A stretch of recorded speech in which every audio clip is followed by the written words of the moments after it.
नमस्कार साथियों, स्वागत है आप सभी का आपके अपने प्लेटफॉर्म टीएफसी पर, जहाँ पे हम अपनी एसएससी जीडी की प्रैक्टिस और थ्योरी क्लास को पढ़ रहे हैं। हम अपने 2025 के लिए जो है प्रिपरेशन कर रहे हैं जीडी के एग्जामिनेशन के लिए, ठीक है, जिसमें कि टोटल कॉस्ट आप जानते ही हैं। ठीक है, ये हमारी तरफ से आपके लिए पूरा का पूरा कंप्लीट फ्री बैच है, जिसमें पूरा का पूरा कॉन्सेप्ट आपको पढ़ाया गया है लास्ट क्लासेस में भी। आज जैसे कि हमारी 18th क्लास है, इससे पहले हम 17 क्लासेस अपनी हिंदी की कर चुके हैं। इसके अलावा रीजनिंग और आपका जीएस का पोर्शन भी साथ साथ कवर हो रहा है। ठीक है, आपके एग्जाम से पहले पहले आपका सिलेबस भी कंप्लीट हो जाएगा और आपके लिए कुछ प्रैक्टिस क्लासेस जो कि मिक्स क्वेश्चन की रहेंगी वो हो जाएंगी। इन क्लासेस में क्या है, आपको पूरा केवल चैप्टर वाइज ही आपको क्वेश्चन कराया जा रहा है। चैप्टर में भी पूरा सीरीज से उसकी डेफिनेशन क्या है, फिर उसके पार्ट कितने हैं या फिर भाग कितने हैं, वैसे भाग कितने होते हैं, ठीक है, हिंदी ने कितने भाग माना है, जो जो आपके लिए इंपॉर्टेंट है वो सब बताया गया। ठीक है, उनके भागों का पूरा डिस्क्रिप्शन पूरी इन क्लासेस में आपको दिया जा रहा है। ठीक है, हिंदी की क्लास है, आप जानते हैं। आज का हमारा टॉपिक रहने वाला है कारक। ठीक, क्लास नंबर 18, जिसमें हम कारक पढ़ेंगे, कारक क्या है। ठीक है, चलिए स्टार्ट करते हैं आज की अपनी क्लास को। सबसे पहला हमारा क्वेश्चन है, वे शब्द जो संज्ञा या सर्वनाम का संबंध क्रिया से जोड़ते हैं क्या कहलाते हैं। कौन से शब्द, वे शब्द हैं जो संज्ञा या फिर सर्वनाम, संज्ञा क्या थी हमने पढ़ी थी, किसी व्यक्ति का नाम है, और सर्वनाम क्या होता है, सर्वनाम होता है नाम के स्थान पर प्रयोग होने वाले शब्द हमारे सर्वनाम कहलाते हैं। ठीक है, संज्ञा या फिर सर्वनाम का जो संबंध है वो क्रिया के साथ जोड़ता है। क्रिया क्या है, जिससे कार्य के होने का बोध हो। ठीक है, तो संज्ञा या सर्वनाम का जो संबंध क्रिया के साथ जोड़ता है उनको क्या कहते हैं, हम उनको क्या कहते हैं, इसके बारे में हमसे पूछा है तो उनको हम कारक कहते हैं, जैसा कि हमारा आज का टॉपिक भी वही है। ठीक है, कारक यानी कि कारक। ठीक है, आज का हमारा टॉपिक है कारक। कारक क्या है, वे शब्द जो संज्ञा या सर्वनाम का संबंध क्रिया से जोड़ते हैं वो कारक है। ठीक है, जैसे कि अगर इसका एक एग्जांपल लेना चाहें हम, तो एग्जांपल होगा, चलिए एक ऐसा एग्जांपल लेते हैं जिसमें बहुत सारे वो आ जाए। जैसे कृष्ण जी ने कंस को मारा। ठीक है, अगर कोई उसमें आप वेपन भी ऐड कर दें, जैसे कृष्ण ने, या फिर जैसे कि अर्जुन ने कर्ण को बाण से मारा। जो अर्जुन थे उन्होंने कर्ण को किससे मारा था, बाण से मारा था। तो इसके अंदर कारक विभक्ति क्या होगी, ने। देखा, अर्जुन ने। ठीक है, एक तो हमारी कारक होगा ने। ठीक है, उसके बाद आया कर्ण को ये हमारी कारक विभक्ति है। फिर बाण से, ये से जो है ये भी हमारी कारक विभक्ति है। ठीक है, तो ये हमारे कारक है। ठीक है, इनके बारे में हमें पढ़ना है। कारक के हम जानते हैं 8 भाग होते हैं, इनके बारे में हम अभी नेक्स्ट अभी पढ़ेंगे। ठीक है, ये डबल क्वेश्चन आ गया है। ठीक है, चलिए, कारक के भेद होते हैं। कारक के कितने भेद होते हैं, कारक के कुल टोटल भेद कितने होते हैं, 8 होते हैं। कौन कौन से होते हैं, हमारा एक तो होता है कर्ता कारक। ठीक है, नेक्स्ट है हमारा एक कर्म कारक। ठीक, उसके बाद है हमारा करण। ठीक है, उसके बाद है हमारा संप्रदान, संप्रदान कारक। ठीक है, कर्ता की अगर हम विभक्ति की बात करें तो कर्ता होता है हमारा ने, कर्ता ने। ठीक है, एक आपने पूरी ट्यूनिंग सी याद की होगी, जैसे बचपन में क्लासेस में होते हैं तब हिंदी पढ़ते हैं तो एक ट्यूनिंग के थ्रू हमें याद कराते हैं। जैसे कर्ता ने, कर्म को, करण से, संप्रदान के लिए, अपदान से, अलगाव, संबंध, संबंध का, के की, अधिकरण में, पर, संबोधन, हे, हव, अरे, ये सब हम ऐसे याद किया करते थे अपनी क्लास में। ठीक है, तो उनकी यही हमारे क्या है, कारक के भाग हैं। ठीक है, चलिए, तो हमारी कर्ता की हो गई ने विभक्ति। उसके बाद हमारा कर्म, कर्म की होती है हमारी को। ठीक है, कर्ता ने कर्म को करण से का यहाँ पे मतलब है के द्वारा, यानी कि उसके द्वारा यह काम किया गया। ठीक है, इसको हम याद रखेंगे। ठीक है, उसके बाद है संप्रदान। संप्रदान है हमारा को और के लिए। ठीक है, को और के लिए, ये हमारे संप्रदान के लिए प्रयुक्त होने वाले जो विभक्तियां हैं वो हैं। ठीक है, ये हमारे 8 भेद होते हैं। ठीक है, इन चारों को आप पहले एक बार नोट करेंगे या फिर स्क्रीनशॉट आप ले लेंगे। उसके बाद चलते हैं हम अपने नेक्स्ट, यानी कि इनको हम रब कर देते हैं और 4 और जो नेक्स्ट है हमारे उनको हम एक बार देख लेते हैं। ठीक है, इनको याद रखेंगे, कर्ता ने कर्म को करण से यानी कि के द्वारा और फिर संप्रदान के लिए। ठीक है, फिर नेक्स्ट हमारा आ जाता है संप्रदान से अगला आ जाता है अप्रदान। अप्रदान होता है से, यानी कि अलगाव, यानी कि अलग होना। जैसे कि एक से का अगर एग्जाम्पल हम लें तो अप्रदान का, तो वो होता है जैसे पेड़ से पत्ते गिरते हैं। इसका अर्थ क्या होगा, पेड़ से जो पत्ते क्या हो गए, अलग हो गए हैं। पेड़ से पत्ते क्या हो गए हैं, अलग हो गए हैं, तो इसमें अलगाव दिखाई दे। ठीक है, ये उसके लिए है। और से के द्वारा मतलब उससे काम किया गया, यानी कि मैंने कलम से लिखा। अब कलम से कोई अलगाव तो हुआ नहीं। ठीक है, कलम से क्या हुआ, लिखा गया, तो ये हमारा करणकार होगा। इस तरह से इन दोनों से में हम पहचान अपनी करेंगे। ठीक है, नेक्स्ट हमारा संप्रदान के बाद आता है अपदान। अपदान कारक। उसके बाद आता है संबंध। ठीक है, नेक्स्ट आता है अधिकरण।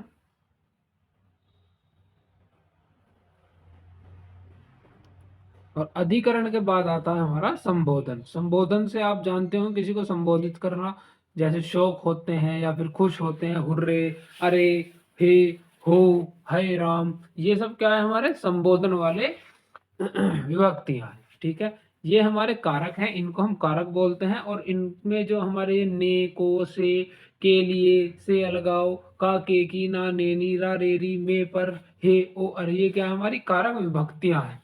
ठीक है, चलिए अपदान अपदान हमारा क्या है, से। लेकिन इस से में क्या होगा, अलगाव, यानी कि अलग होना दिखाई पड़ेगा, हमें महसूस होगा कि इसमें चीजें क्या हो रही हैं, अलग हो रही हैं, बिछड़ रही हैं। ठीक है, नेक्स्ट है हमारा संबंध। संबंध हमारा होता है का, के, की, उसके बाद ना, ने, नी और रा, रे, री। ठीक है, रा, रे, री आप अपने आप लिख लेंगे। ठीक है, उसमें कोई ऐसी बड़ी बात नहीं है। का, के, की, ना, ने, री, नी और रा, रे, री, ये हमारे हैं संबंध। ठीक, उसके बाद आता है हमारा अधिकरण। अधिकरण है में और पर। में और पर हमारा क्या है, अधिकरण। जैसे मछली जल में रहती है। ठीक है, तो वो कौन सा कारक होगा, अधिकरण होगा। संबोधन होगा हे, हो, अरे, ये सब हमारे क्या है, संबोधन। ठीक है, जिनके लास्ट में इस तरह से विस्मय बोधि चिन्ह भी बना हुआ हो सकता है। ठीक है, वो हमारे क्या होंगे, संबोधन होंगे। तो ये हमारे क्या है, 8 भाग है। कौन कौन से, कर्ता, कर्म, करण, संप्रदान, अपदान, संबंध, अधिकरण और संबोधन, ये हमारे क्या है, कारक है। ठीक है, चलिए कारक और उनकी विभक्तियां क्या होंगी, कर्ता ने कर्म को करण से यानी कि के द्वारा, संप्रदान के लिए, अधि अपदान से अलगाव, संबोधन का, के, की, उसके साथ में ना, ने, नी और उसके साथ में रा, रे, री। ठीक, उसके बाद अधिकरण में पर और संबोधन हे, हो और अरे। ठीक, ये हमारे क्या है, कारक और उनकी विभक्तियां हैं। ठीक है, चलिए चलते हैं अपने नेक्स्ट क्वेश्चन की तरफ। नेक्स्ट हमारा क्वेश्चन है, हमारे अब जितने भी हैं एग्जाम्पल चलेंगे, क्योंकि इतना ही है हमारे कारक में। ठीक है, उसका डेफिनेशन पता होनी चाहिए, दूसरा कितने भेद हैं। ठीक है, उसके अलावा उनके कारक विभक्तियां क्या है। अगर इतना ही आपको आ गया, हालांकि ये सब नहीं पूछा जाएगा आपसे, केवल एग्जाम्पल बेस में आपसे कारक से प्रश्न पूछे जाएंगे कि ये एग्जाम्पल है, बताओ इसमें कौन सा कारक निहित है। ठीक है, इसमें कौन सा कारक है। जैसे कि हमारा सबसे पहला एग्जाम्पल है, राम ने पत्र लिखा। तो इसमें ने जो है ये हमारी क्या है, कारक विभक्ति है। और ने कारक विभक्ति किसकी होती है, कर्ता की। ठीक है, अभी हम पीछे अभी उनको पढ़ के आए हैं, कर्ता कारक की। तो इसका जो हमारा सही आंसर हो जाएगा वो हो जाएगा कर्ता कारक, कि राम ने पत्र लिखा है।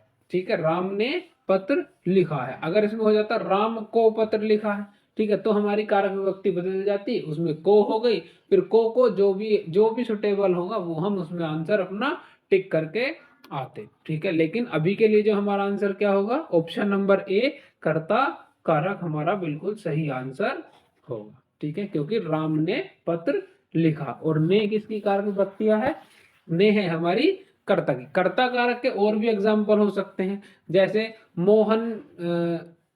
मोहन ने रोटी खाई, ठीक है, या मोहन ने खाना खाया। इसके बाद गाय ने दूध दिया, ठीक है, या भैंस ने दूध दिया। ठीक है, उसके बाद और भी ऐसे, जैसे लड़के ने पत्र लिखा। ठीक है, तो जिसमें भी ने हमारा आ गया, और ने कारक विभक्ति किसको डिनोट करती है, कर्ता को। तो ठीक है, ये हमारे अलग अलग एग्जाम्पल, आप लिखना चाहें तो इन एग्जाम्पल को नोट कर लें, और एक एग्जाम्पल अपने पास से भी हर उसका लिखें। भाई जैसे सबसे पहला हमारा कर्ता कारक आया, कर्ता कारक का एक एग्जाम्पल मैंने आपको स्क्रीन पे लिखा हुआ दिख रहा है क्वेश्चन के अंदर। ठीक है, एक आपको अपने हिसाब से यानी कि अपने आप लिखना है, जिससे आपको बिल्डअप करने की क्वालिटी आपकी डेवलप होगी, कि आप अपने आप एग्जाम्पल बना रहे हैं तो आपको वो हमेशा के लिए याद रहेगा। ठीक है, तो इस तरह से आपको अपना कार्य करना है। ठीक है, बड़ा स्मार्ट वर्क करना है, हार्ड वर्क नहीं करना है। ठीक है, हार्ड वर्क इतना नहीं करना जरूरी है, लेकिन स्मार्ट वर्क ज्यादा जरूरी है। ठीक है, चलिए नेक्स्ट क्वेश्चन पे चलते हैं। नेक्स्ट क्वेश्चन है, मोहन छात्रों को पढ़ाता है। ठीक है, इसमें हमारी कारक विभक्ति होगी को।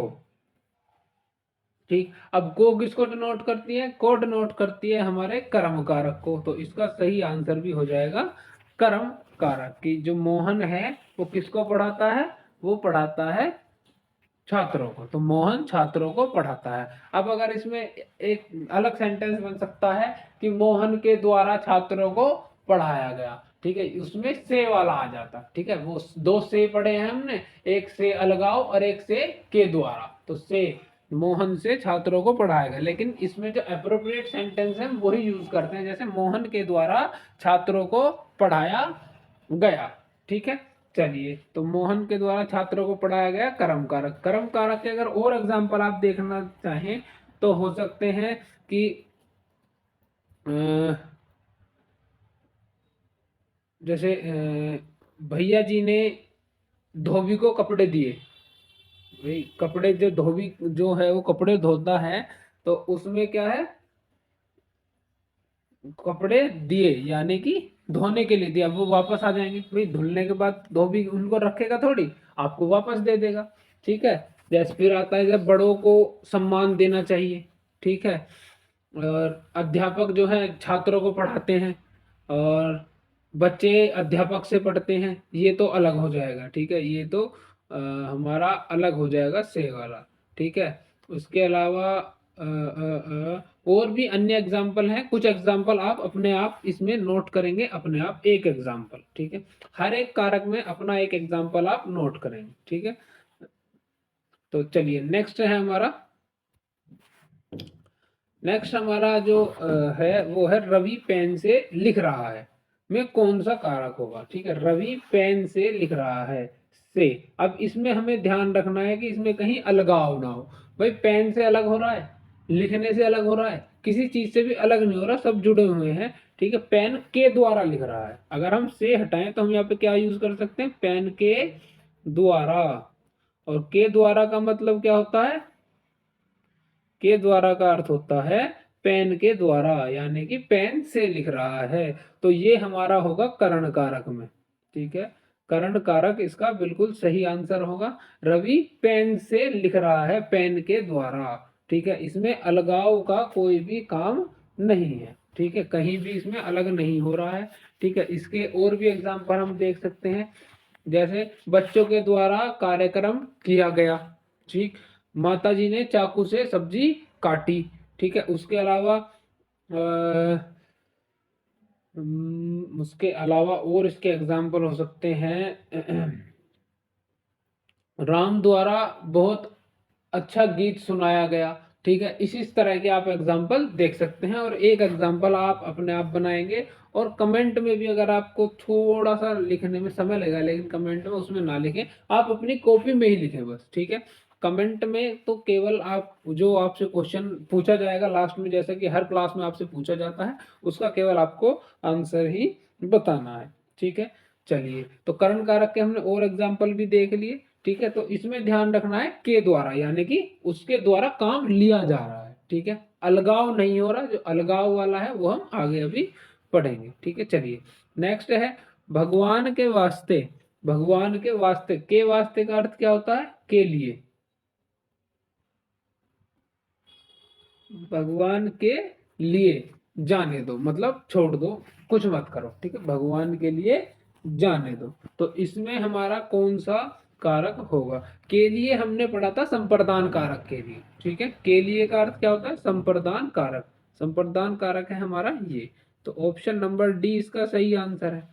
ठीक है, तो भगवान के वास्ते हो, भगवान के निमित्त हो, भगवान के लिए हो। ठीक है, तो इस तरह के हमारे जितने भी ये सेंटेंसेस होंगे वो किस में होंगे? हमारे संप्रदान कारक में होंगे। ठीक है, भगवान के लिए जाने दो। ठीक है, या भगवान के वास्ते जाने दो, इस तरह के सेंटेंस आप अपनी डेली लाइफ में भी उपयोग करते होंगे। इसके अलावा जैसे कि मैं आपके लिए चाय लेकर आया हूं। ठीक है, तो के लिए जो होगा ना वो हमारा किसका होगा? संप्रदान कारक का विभक्ति होगी। ठीक है, ये सेंटेंस किससे बिलोंग करेगा? संप्रदान कारक से। ठीक है, उसके बाद है एक आता है जैसे कि पिताजी ने भिखारी को दान दिया। अब जो चीज दान में दे दी, क्या वो वापस मिल सकती है? नहीं मिलेगी, तो वो चीज आपको वापस नहीं मिलेगी। तो उसका अर्थ क्या है? पिताजी ने दान में दे दिए भिखारी को। तो जो ये वाला जो को होगा ना, ये को भी हमारा किस में इस्तेमाल होगा? संप्रदान में। ठीक है, एक तो हमने पढ़ा था कि धोबी को कपड़े दिए भैया जी ने। ठीक है, लेकिन वो कपड़े क्या होंगे? वापस मिल जाएंगे, उसे परमानेंट तो दिए नहीं। लेकिन वही कपड़े अगर हम भिखारी को दे दें, या जो थोड़े से ऐसे हैं जिनकी क्षमता नहीं है खरीदने की, उनको ऐसा गिफ्ट कर दें या उनको डोनेट कर दें। हम बोलते हैं जैसे डोनेट करना चाहिए, जो हमारे यूज की चीजें नहीं है, जो हमसे या फिर फालतू चीजें हैं, उनको डोनेट करना भी चाहिए। ठीक है, तो उसका अर्थ क्या होगा? वो अलग हमारा होगा। ठीक है, वो इसके अंदर निहित नहीं होगा, वो हमारा किसके अंदर होगा? वो होगा हमारा कर्म कारक के अंदर। ठीक है, को मेन विभक्ति है कर्म कारक की, लेकिन जहां आपको दिखाई दे कि अलगाव हो गया, अलगाव मतलब कि परमानेंट ही चला गया।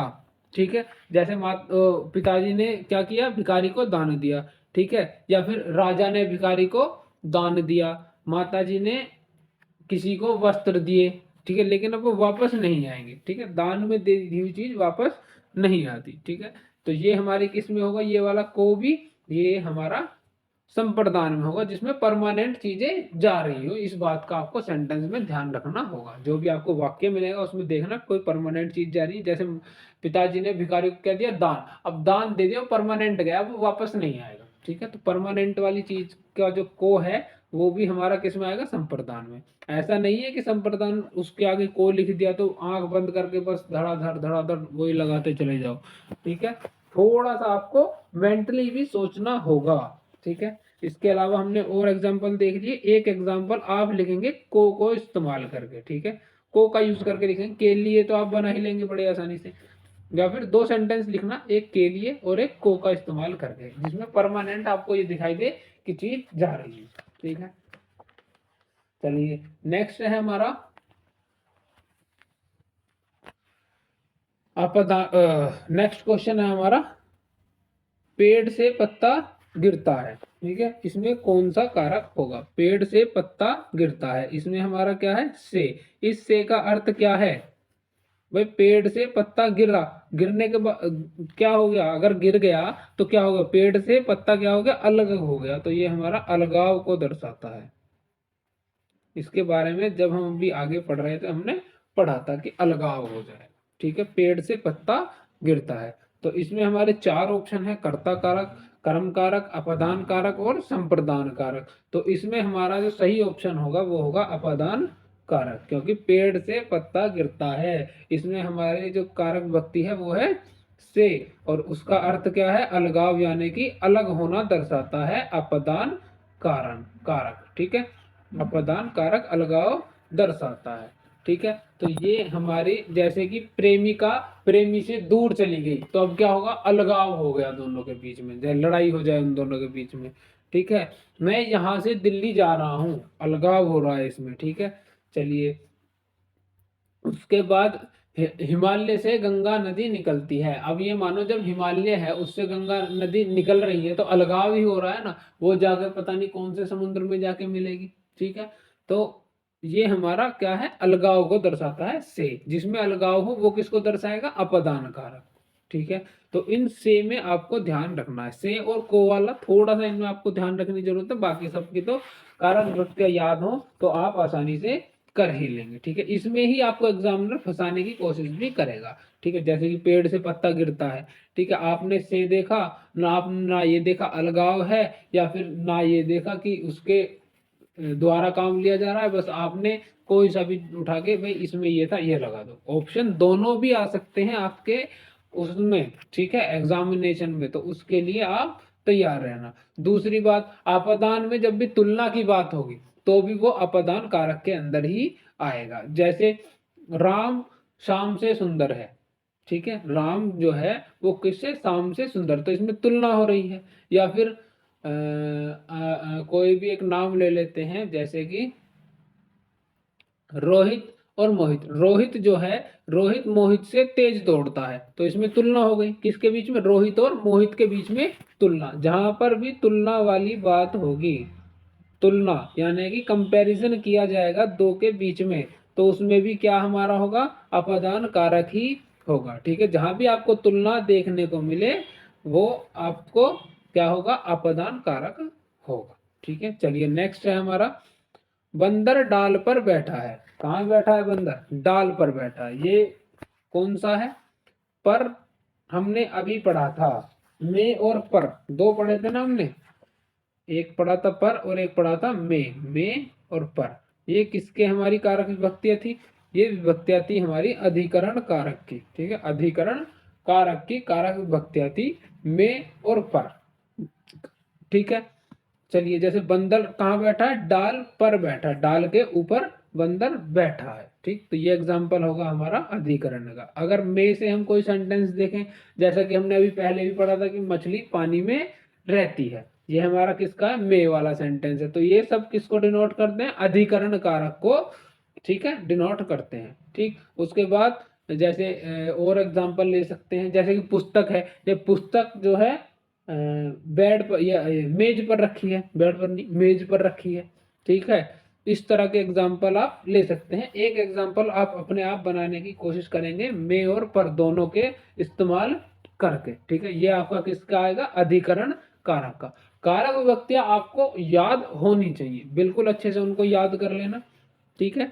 उसके बाद हमारा नेक्स्ट है, मोहन का भाई पढ़ रहा है, ठीक है, मोहन का भाई क्या कर रहा है, पढ़ रहा है, ठीक है। तो इसमें हमारी कारक विभक्ति क्या होगी, का होगी। का वो कारक विभक्ति किसकी होती है, हमारी संबंध की, ठीक है। और संबंध की कारक विभक्ति हमने क्या क्या पढ़ी थी, का, के, की, ना, ने और नी, और इसके अलावा पढ़ी थी रा, रे और री। जिसमें भी ये कारक विभक्तियां आपकी यूज होंगी वो क्या होगा, आपका संबंध कारक होगा,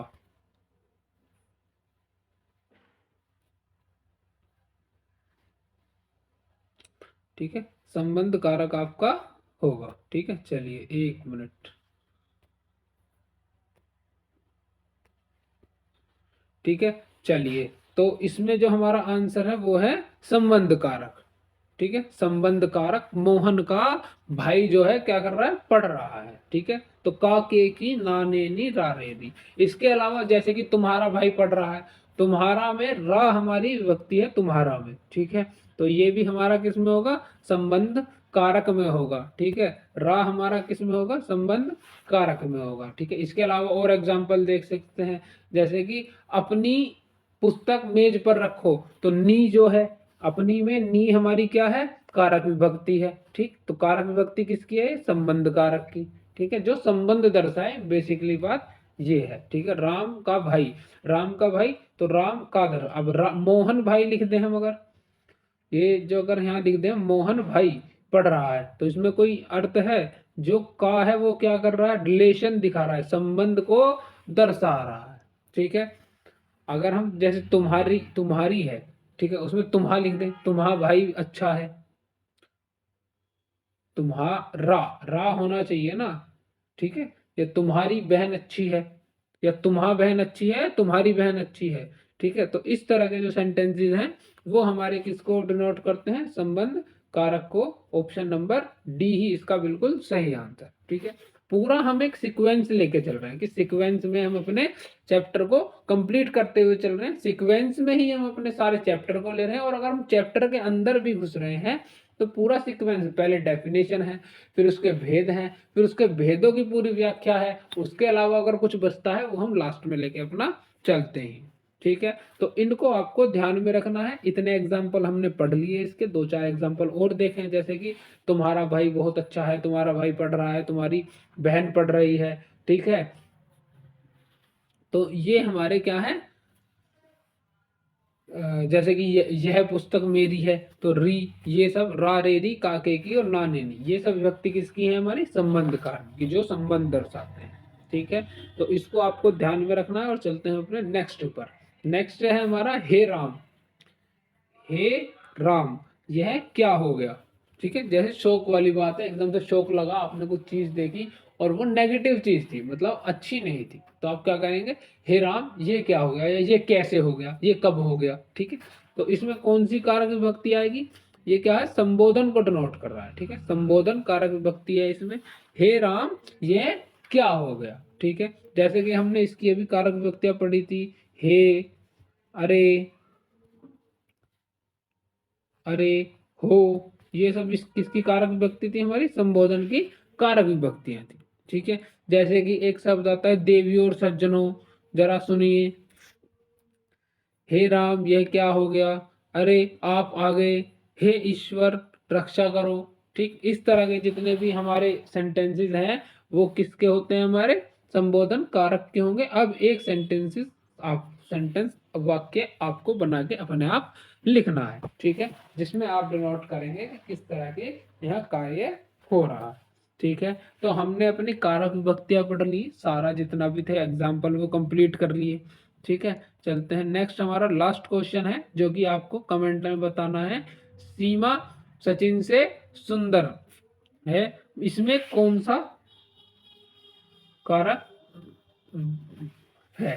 ठीक है, चलिए, इसमें कौन सा कारक है? जो सीमा है वो सचिन से सुंदर है। अभी आपने लास्ट में सारे जितने भी हैं एग्जाम्पल पढ़ लिए हैं। ठीक है, जितने भी कारक हैं उनको पढ़ लिया है। ठीक है, तुलना भी पढ़ ली, सब कुछ पढ़ लिया। अब आपको इसमें बताना है कमेंट में कौन सा कारक इसके अंदर हो सकता है। ठीक है, कमेंट में आपको लिखना है जौन सा भी कारक आपको लगता हो कि ये कारक इसके लिए सही है, वो आप कमेंट करें। जिसका भी कमेंट बिल्कुल सही होगा आंसर, उसके कमेंट को हम पिन कर देंगे। ठीक है, तो यही है हमारी जितनी भी कारक था आज के लिए, इतना ही था हमारा पूरा कारक, हमने अपना आज की क्लास में कंप्लीट कर लिया है। इसके अलावा और आप अगर पढ़ना चाहें तो पढ़ते रहिए। देखो, बुक से आप कितना भी पढ़ लो, ठीक है, ज्ञान कभी कम नहीं होता, कितने भी आपको कर लो, ठीक है, वो कम ही रहेगा। ठीक है, लेकिन आपको पढ़ना कितना है? जितना आपके एग्जाम के लिए महत्वपूर्ण है। ठीक है, अब आपको क्या काम करना है? केवल अपने एग्जाम्पल्स की इसमें प्रैक्टिस करनी है। ठीक है, प्रैक्टिस। ठीक, उनके एग्जाम्पल की जितनी ज्यादा से ज्यादा प्रैक्टिस करोगे उतना ज्यादा से ज्यादा आपका हाथ साफ हो। हाथ साफ होने का मतलब आप अच्छे से परफॉर्म कर पाएंगे अपने एग्जामिनेशन के अंदर। दूसरा, फिर आपको कारक विभक्ति जो है वो रटने की जरूरत नहीं पड़ेगी, आपको अपने आप ही कारक विभक्तियां याद हो जाएंगी जैसे जैसे आप एग्जाम्पल करते रहेंगे। ठीक है, तो आप केवल अपने इस चैप्टर के लिए एग्जाम्पल सॉल्व करें, अपनी ज़्यादा से ज़्यादा प्रैक्टिस करें, और जितनी पुरानी क्लासेस भी हो सकती हैं एक बार उनको भी रिवाइज कर लें। रिवाइज का मतलब फास्ट फॉरवर्ड लगा के या तो क्लासेस को देख लें, अगर आपने नोट्स बना रखे हैं अपने तो उन नोट्स को एक बार पढ़ते रहें बीच बीच में। ठीक है, हफ्ते में या फिर महीने में कम से कम एक या दो बार तो अपने नोट्स को रिवाइज करें लास्ट में, ताकि आप पिछला ना भूलें। भाई, आगे बढ़ते जा रहे हैं लेकिन अगर पिछला भूल जाएंगे तो किस तरह से हमारा काम चलेगा? ठीक है, तो इस तरह का काम हमें नहीं करना है, अपना पिछला जो है वो भी अच्छे से ध्यान में रखते हुए आगे बढ़ना है। ठीक है, तो आज के लिए चलिए रखते हैं इतना ही, बाकी करेंगे नेक्स्ट क्लास में नए चैप्टर के साथ। ठीक है, और अपना जो सिलेबस कंप्लीट करने के बाद हम चलेंगे फिर अपने मिक्स क्वेश्चन पे, यानी कि पेपर वाले पैटर्न पे ही, जिस तरह का आपका पेपर आएगा। ठीक है, फिर आपको डेली की एक क्लास मिलेगी, या तो रीजनिंग की हो सकती है, या मैथ की हो सकती है, या फिर आपकी हिंदी की हो सकती है, या फिर जीएस की हो सकती है। ठीक है, किसी की भी डेली बेसिस पे एक एक क्लास आपकी आएंगी, जिसमें आपको प्रैक्टिस आपकी होगी। ठीक है, मैक्सिमम जितने क्वेश्चन हो सकेंगे उतने हम चूज करेंगे, सभी चैप्टर का एक एक दो दो क्वेश्चन लेंगे, सब जितने भी हम प्रैक्टिस सेट कराएंगे आपके एग्जामिनेशन तक। उम्मीद है कि दिसंबर के मिड तक आपका जो है सिलेबस कंप्लीट हो जाए, उसके बाद हम क्या करेंगे, केवल प्रैक्टिस पर ही चलेंगे। ये भी आपकी प्रैक्टिस ही है एक तरह से। ठीक है, आप देखेंगे जब आप एग्जाम के नजदीक होंगे, अगर आपने सारी क्लासेस हमारी देखी हैं, तो आप ना जाने कितने सारे क्वेश्चंस को सॉल्व कर चुके होंगे तब तक।